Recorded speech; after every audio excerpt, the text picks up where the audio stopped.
عن أبي هريرة رضي الله عنه عن النبي صلى الله عليه وسلم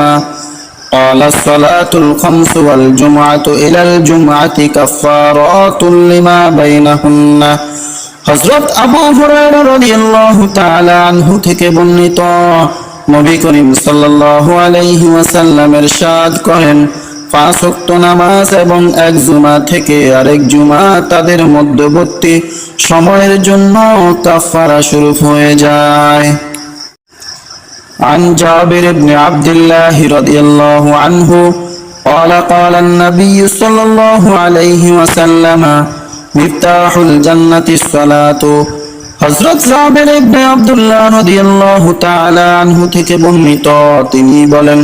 নবী করিম সাল্লাল্লাহু আলাইহি ওয়াসাল্লাম বলছিলেন, বেহেশতের চাবি হচ্ছে নামাজ আর নামাজের চাবি হলো ওযু। عن نوفل بن معاوية رضي الله عنه أن النبي صلى الله عليه وسلم قال من فاتته الصلاة فكأنما وترك أهله وماله হযরত নওফেল ইবনে মুআবিয়া রাদিয়াল্লাহু তাআলা আনহু থেকে বর্ণিত, নবী করিম সাল্লাল্লাহু আলাইহি ওয়াসাল্লাম বললেন, যার এক ওয়াক্ত নামাজ ছুটে গেল তার যেন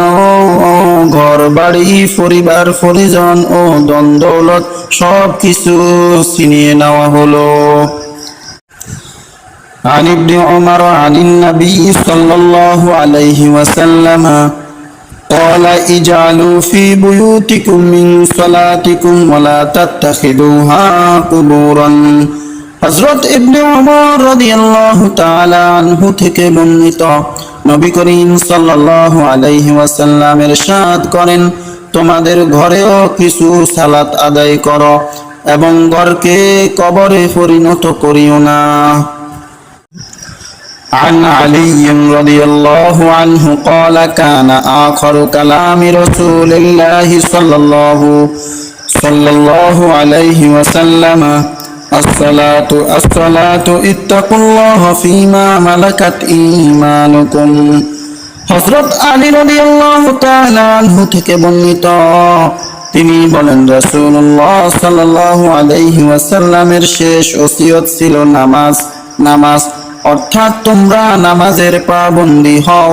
আর নিজের গোলাম অধীনস্থদের ব্যাপারে আল্লাহকে ভয় করো।